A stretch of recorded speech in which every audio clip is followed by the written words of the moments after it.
sabi ni Bisper, sabi daw ni Nanay Berna. Sabi ni Ate Ako Elsa. Daw, ako daw ang humingi sa kanyang... Pumunta ka daw sa bahay niya at ikaw ang humingi ng sorry. Paano yan? Nasira po yung yung tubig niya, yung tumataas dyan ang kasi kapag bumba ni Nanay Berna, nagkabirig lang Nasira yung bombahan nyo. Sira po, kaya wala pa mang pampaayos. Ano ba tamang pagbomba niya? Sige nga, tingnan natin. Ito ang pagbomba niyan, mga katuwang. Ano lang pa pang bumba niya, ganyan Ganyan lang. May tubig naman na no? Ganyan, linabulabo niyang ganyan, di nagkapurutol yun. Hindi naman, ka po, gano'n yung reaction niya, may dara siyang, yung pang-igib na timba. Wala man siya pasintabi na, matisigib ako, malo. Tapos ginawa ka niya, labo-labo, nakaigib lang siya, siya isang puno. Yung pangalawa, labo-labo naman siya, bumibigay po yung pagkatali. Oo, kasi luma naman na yan. Ayaw po, gumaganyan yung tubig, hindi na siya nakakasalok, ay nagalit, bakit daw nasira?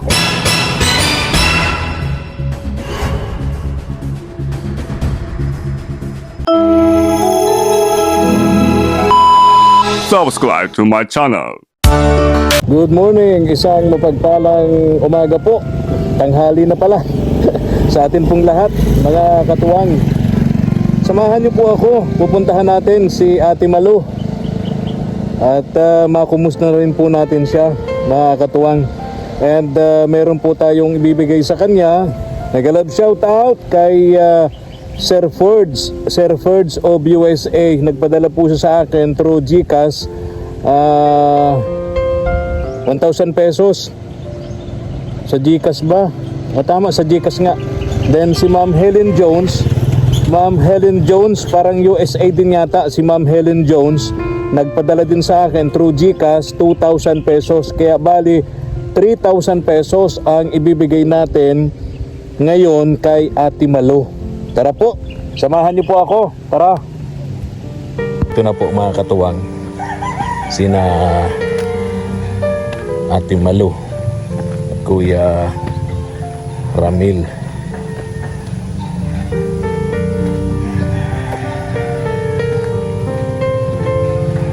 Mga ganitong oras, alas 12, nandito na sigurado itong mag-asawang ito, galing sa pangangalakal, mga katuwang. Itong dalawang ito napakasipag, pareho din namang mabait. Kaya lang, siyempre, yung kabaitan ng isang tao may hangganan din naman napupuno din naman yun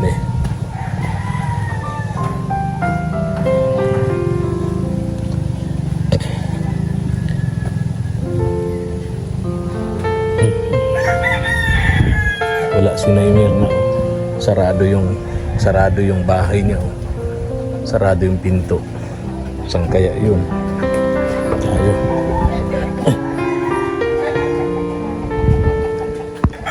Ate Malu, gandang tanghali po. Kumusta po ang hanap buhay nyo? Nakatin pa lang po, ito po nga, tinatalian ko. Ano nangyari dyan? Yung bahan ay Paano yan? Nasira po yung tubig niya, yung tumataas dyan ang kasi kapag bumba ni Nanay Berna, nagkabirig lang Nasira yung bombahan nyo. Sira po, kaya wala pa mang pampaayos. Tama lang pagkain na... Paano nasira? Paano? Ano po yung pagbumba niya, labo-labo. Mabilis. Dapat yan. Paano ba tamang pagbomba niya? Sige nga, tingnan natin. Ito ang pagbomba niyan, mga katuwang. Ano lang ba pagbumba niya, ganyan Ganyan lang. May tubig naman na no? Ganyan, linabulabo niyang ganyan, di nagkapurutol yun. Ayun, nasira. Ay pinag-asimbol lang niya ni Agum, ito, linagyan lang ng pako. Oo. Kaya sabi Ginawan lang ng paraan para kayo magkaroon ng tubigan, Napakaayos po. ng Kaya bombahan. grabing dadarating na namin pa. So yung yan, Ate Malu, yan yung nangyari. Kung nakarinig na naman daw ng mga parinig sa inyo. Ay, yun po nga, nagsasabi lang po na Ha? nagsasabi lang po na sabi ko dandahan kasi pagpapaayos po ba, pag mo yan, mabayad ka din dyan. So hindi pa ayos yan. Hindi po, ay papaayusin kami po mga tubig dyan, magtatagas. Mabili kami yung sa loob na parang gasket. Oo. Sabi ko. So doon siya nakarinig ng parinig daw ninyo. Ay, nagsalita lang. Kaya nakita yung pinag-forward sa aking video ni Pastora Brenda, pinapunta siya dyan sa bahay niyang yan at dyan umiiyak, naghahagulhol, nagsusumbong kay Pastora Brenda. Ay, yung kahapon po. Yun pala yun. Paano nangyari? Ay, Paano nangyari muna? dumating ano po siya, yung mga bata man nagsabi sa akin. Oo. Sabi, oy, dandahan ka po, Nanay Birna, maano ka po. Eh, ganun yung reaction niya, may dara siyang yung pang-idib na timba. Oo. O, tapos sabi niya, wala man siya pasintabi na, magkisigib ako, malo. Ay, wala pa man kami, di pa man kami nadating. Oo. Ay, yung mga bata lang nandyan. Tapos, ginawa ka niya, labo-labo, nakaigib na siya, nakaigib Oo. siya isang puno. Oo. Ano niya. Yung pangalawa, labo-labo naman siya, ay bumirigay po yung pagkatali. Oo, kasi luma naman na yan Ayaw eh. po, gumaganyan yung tubig. Oh. Hindi na siya nakakasalok, ay nagalit. Bakit daw nasira? Ay siya man lang po nag-iigib. Eh, kung hindi niya kako pinag-ano-ano yung bumba, kinalog-kalog pagbumba, Oo. ay hindi magkakasirira. So nakarinig ng nakarinig yata ng salita kay Kuya Ramil. Eh, pagdating po namin niya, gumabumba nga kami at mahugas ng kamay, wala na, sira na, sige nang ganyan ang tubig, oh. Di na kami makaano. Kaya sabi ko, tali-tali na muna, mabili na yung parang gasket yan sa loob. Oo. Ayusin. Ito pala yung nasirang bumbahan. Kaya sabi ko sa kalaka lang yan, ayun. Kung ayos man sana nag-iigib, hindi mo po magkakasirira. Ayun, wala yatang tao. Nakakandado yung pintuan niya. Nandiyan po na naman yung sa kabila kay Dulce, kay Pasura, hindi po kasi pinuntahan niyan kanina, parang wala yun. Kaya sabi ko, Pinagtulog ka kami doon, Belisa. Andito si Kuya Ramil. So ito yung nasirang. Oo. So aayusin ito ni papaayos po, hindi po kayo makakaigib. Pag hindi ito na ayos, mabili kami ng ano dyan sa loob. sayang ito ay kalakal na tong bumbahan na to. Ang ginawa nito ni Kuya Ramil, kaya pang ayusin, inayos niya, so nagkaroon sila dito ng bumbahan ng tubig. Po, Tapos- kami. Tapos nasira. Kasi po nahihirapan po ako magparaigib. Ay Oo. pagod ng katawan ko sa kangalakal. Pagdating ko pa, Pag-iigib, maigib pa din. malayo. Ay, malayo. Para pong ano man na yung katawan ko. Pagod ng ng mga buti. So malaking tulong talaga sa inyo yan. Malaki pong tulong. Kahit sa gabi, kung wala pang laman yung mga timba ko, mapunta lang ako dito. Dito Makakaigib na. maghuhugas. Oo. Hindi na ako mapunta sa malayo para makiigib. So yun ang nangyari, nasira pa. Ay sabi ko po kay Nanay Berna, hindi ko naman po siya pinagkait hindi umigib. Ganun lang yung maingat po. Kasi magastos man po pagkakabarangay ang pag Oo naman, alam ko yan. Saan oo. kami kukuha, ay unahin ko pagkain o paayos pa dito. Oo.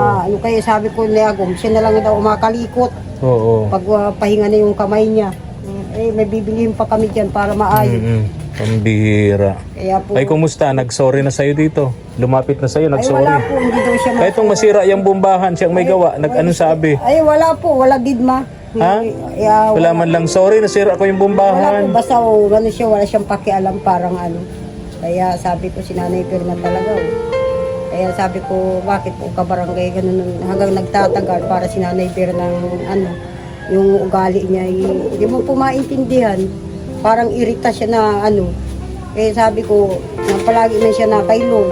Sana ano niya, sarili niya na i-pray niya yung ano niya para di siya ma-stress. Ang sabi niya, nasunod na yung ano niya, magkabahay na siya, wala na siyang problema. Bakit po ngayon?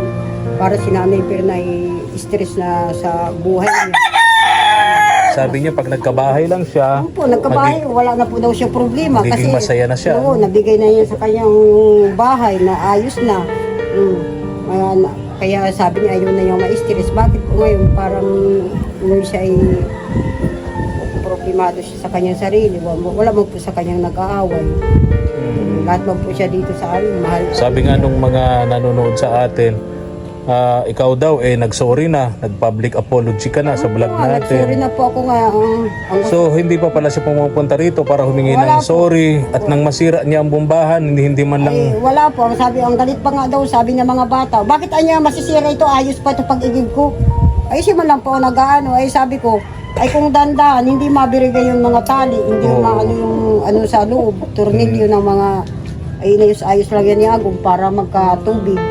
Ayun. Kaya sabi ko, kung maingat man sana siya, para po siyang galit ay, inaano daw niya ng parang ginagawa ganyan daw niya. Pambihira. Ay malambot na lang po yung gamit. Kaya nga, malambot Hindi man yan, lang. hindi man yan matigas. Kaya nga. Oh. Kaya sabi ko, si Nanay Berna parang galit pa sa amin. Kaya sabi ko, ganun na nga ang ginawa ko. Sira na. Kaya sabi nga ng nilani, Mama, masira naman yung bumba. Si Nanay Berna ay parang may kaaway sa pagbumba. Kaya nagbirigay yung tali. Kaya sabi ko, paano ito ayusin naman natin, may bibilhin tayo dyan sa loob para yung tubig ay bumalik sa dati. Kasi pag binubumba yan, pag pambira talaga. Ano po, nataas yung tubig, imbis na sa basa dito na. Oh, Kaya sabi pambira. ko, paano lahat na tayo na perdi. Kaya sabi ko, Hindi ka nakahiram ng ipikasin oil. Sira pa yung bumbahan kaya mo. sabi ko, bakit Pambira. daw po si Nanay Berna na ako ganun nakaka. Ay, pambira. Kaya sabi Ano? ako daw magpunta si kanya dyan. Sabi ni Humingi ako, sabi ni Bisper, sabi daw ni Nanay Berna. Sabi ni Ate Ako daw- Elsa, oo, ako daw ang humingi sa kanyang pumunta ka daw sa bahay niya at ikaw ang humingi ng sorry. Ay, sabi ko, para na po yung sa barangay, inaano ko yung sarili ko sa kanya. Oo. Tapos, tuwing-tuwi, pag nagkakaayos kami, ganun naman ako gagawin. Ako yung sabi ko, kung nagkaayos na kami, hindi na po yung ibalik niya yun. Parang pakita lang niya sa akin yung pag-ano niya. Yun. Eh sana po, magpakatotoo siya. Oo. Yung pang inaano ko po Oo. sa barangay. Sabi, para mahal ko man po siya, para siya po nang nanay. Ang kapatid. Kung anong-ano ka, nandito lang ako, pag nandito ako malo. Kaya po sabi ko, bakit si Nanay Fer na gano'n na. Kaya hindi ko po mauubos maisip. Kaya sabi ko, silog na lang. Bakit ka ako kami bumago ka, parang walang pagbabago. Sisimba ka naman linggo-linggo. Oh, eto. Kung mo itong 1,000, bigay ito sa'yo na Sir Ferds. Ay, salamat po, Sir Ferd, sa binigyan mo naman po ako. May pampaayos ka na doon sa bumbahan nyo. Papaayos ko po ng bumbahan kasi po may sisirain namin si Nanay Berna. Pambira. Biro ko lang po yun, baka nanonood si Nanay Berna, panibago na naman sa hindi po. Kaya sabi ko siguro po, ganyan na po ang ugali niya. Bahala po siya. Puro na lang po ako pasensya. Kung nasira, papaayos, ayusin po. Pero willing pa po siya balik-balik, mag-igib siya. Bahala siya, kung sirain niya, di, ayos na naman. Ganun mo po ang ano. Yan galing yan kay Sir Ferds, Sir of Ferds. USA. Ito naman, 2,000 pesos to. Galing ito kay Ma'am Helen Jones of USA. Ma'am Helen, salamat po sa binigay mo po sa akin na pandagdag po naming kapital at pambili po ng bigas ang ano po dito. Papayos ko po yung bumbahan kong nasira ni Nanay Berna. Salamat po sa iyong malaki. Pagpalain po kayo ni God. Buong yung mag-anak. Salamat po. Malaking bagay na po ito sa amin. Kumusta yung ano nyo? Hanap buhay nyo? Ano naman po, ano po, yung iba, kandagan pa namin, nakadeliver na kami ngayon. Eh sabi ko, Ako, kawawa naman itong ginawa nyo rito. Bakit pinag-death penalty nyo naman yata ito? awan ko po Oh. Anong kasalanan niya? Bakit parusang bitay naman ang ginawa nyo rito? Ibigay po sa amin mga bata doon. Ha? Kasi ako ka barangay. Oo. Problema yan eh. May nagsasalita. May problema yan. Ayun, nasa Kuya Ramil. Lani, kumusta ka Lani? Kuya Efren, kasi hindi niya maalis yung tali sa ulo. Ha? Hindi niya maialis yung tali sa ulo. Hindi maalis. Oh, kaya ang ginawa ko niyan, Oo. nililibang-libang ko na lang sa pinapahangin-hanginan ko na lang sa daanan para malibang siya. Pambihira ginawa. Parusang bitay ang ginawa nyo doon sa... Anong pangalan nun? Ha? Si Hukugan. Incredible ho! Ha? Sino? Si ano yun? Si Nanay Mirna yata. Ate Malo, pambihira ka. Pambihira ito si Kuya Romel. Pagbiro ka talaga. Yung nakabitay pala dyan, yung... Ano yung... Si Hukugan. Ang pangalan? Pambihira. Si yan ay palayaw niya, si Nanay Mirna. Hoy! Nagbibiro ka na naman, nanonood dyan. Ano, halimbawa mo dyan si Nanay Berna. Ang dami bibiro eh. Tingnan mo nga naman. Panibago na naman yan. Nakaparusang bitay ka. Pambihira. Parusang bitay, pambihira. Ay, nako. Ate, kamusta? Abati po, Ha? pagod. Pagod? Pero masarap. Kasama ka ba? Alalay. Kaya nga po yung tsura namin, yung Oo basura. nga, oo nga, oo nga. Kasi nandiyan ang pira. Isa. Tama yun. Nanay May Mirna, pera sa basura. Nanay Mirna, kung nandyan ka naman, nagbibiro lang ako. Baka maniwala ka sa akin, ha?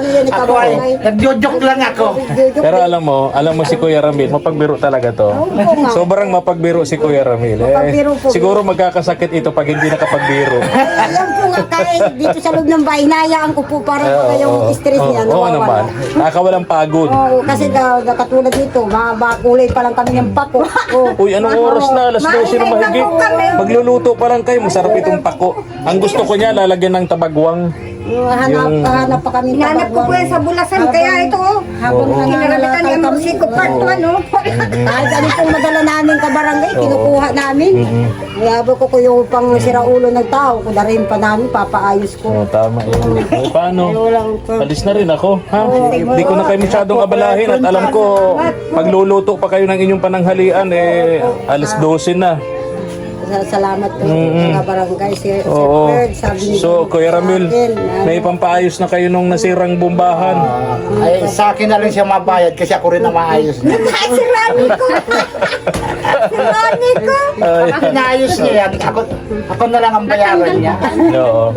Kaya po, Ay, kaya kumita. Anay Berna, kung nanonood ka man po, o kahit nasira mo yung bumba, willing ka pa magiging balik-balik. Payag pa kayo, sir. Payag Payag pa kayong... Maluwag pang, Sige lang, mas maganda nga yung- Maluwag pang, ano ko, Nanay Ano? Berna. Mas maganda nga yung barangay yung Wala. parating sira. Bakit? Oo. Kasi Parang para hindi siya parating maayos. natutuwa siya sa ganyan. Bihira ka talaga, Kuya Ramil. Ang bihira ka. Oo. So, Kaya po hindi po ako natanim sa iyo ng sama ng loob. Kung ayaw mo umimik sa akin, bahala po kayo. Basta ako. sabi daw ginalitan nyo at Ah, parang dun sa ano yata? Hindi po. Dun sa ano? Dun Ano sa... lang po ako kabarangay sa Kunanay Berna, pag maigib ka, wala ko, respeto man, magpaalam ka. Kasi katulad po yun, nanganak yun na aso ko. Oo. Buti nga natalian nila ni. Ay kung tinako, kinagat siya, di panibago ng pong problema. Ay, oo, pagka ang aso Nanganak kasi po, may opo. anak, matapang yan. Matapang po, kaya po. Pati yung barangay na tao. Hindi Hindi po na yan ako, tao. wala Ako talagang natakma. Ang isang kagat ngayon ay 900. O kaya po nga, kaya sabi ko natin, Ay, kung- Berna, di panibago naman tayong problema. Isang Respeto. kagat ng ngipin 900, 3 beses pa ang injection noon. Kung po tawag ka sa kulani, maigib ako, ganun lang po baga. Sabi-sabihin, magboses. Hindi man po ako galit. Para malaman. Para kung malaman talagang nyo. Nandyan siya. Para yung aso, masasaway. hindi ba nakatali yan? Nakatali na po. Nakatali. Ay, yung Itong malalaking anak ko, makabitaw. nakawala na naman. Makabitaw. Eh ngayon, nanganak ulit. Pinatali ko, sabi ko, nanganak na pa yung aso, bibi. Ay, sinanay ko na ano na lang. Oo. So, ang inyo mabuti na yung mag-ingat. Siguro. Kasi mahirap na yun. Hindi ma'am, hindi ko Kasi po unang-una, kayo magpapagamot nun. Umpo, kasi aso Obligasyon ko niya na yun. may-ari ng aso na pa-injeksyonan yung nakagat. Umpo. 3 beses yun. Pang-apat na Tatlo. pati yan, nakakagat. Pang-apat na. Apat na yan nakakagat. Oh, kaya talagang ingatan na, no? Kasi po sabi Patakot ko, na. Nakakakagat lang naman yan pag may anak. Pero Sabi pag wala ng pag malaki-laki na, siya, overprotective siya sa mga anak niya. sabi ko Ganun po, talaga ang aso kapag kami barangay. Hindi man, nagalit. Oo. hindi man po ako sa kanya galit, pinagsabihan ko lang po. Sabi ko, Nagalit siya nung sinabihan galit mo. po siya. Bakit kanya nasira? Sabi ko, hindi man po na, ikaw ang nakasira kasi yung bumba, labo-labo yung kaya nasira. Oo, sinunod-sunod. Pero po ikaw, sinunod-sunod. Parang galit siya dun sa bumbahan ko. Ay nasira. Oo. Kaya sabi ko, Tawa si paano yan? Hindi man po ako. Nanay Dominga. Oo. O paano? Alis na ako. Bye-bye ha. Bye-bye po. Salamatan natin si Sir Fords and Ma'am Helen Jones. Oh, Ma'am Helen, salamat po sa binigay mo po sa amin ng pang-ayos ng bumbahan, pangbili ng po ng pagkain at pandadagdag po na pong pangamitan namin sa Calao. sige na. Salamat po. Oh, bye-bye na, bye-bye na. Lalo po sa iyo, Sir Ferd, na hindi mo po kami natitis mag-asawa sa mo namin hanap buhay. Salamat po sa inyo. Pagpalain po kayo ni God. Bye-bye na. Bye-bye. Bye-bye Bye-bye. po. Ate Dominga, bye-bye na. Friend ko sa Big February. Hanapan kita. Hanapan kita. Kuya Ramil, bye-bye na. Bye-bye. Kahit ako. ingat po kuya. Thank you for watching.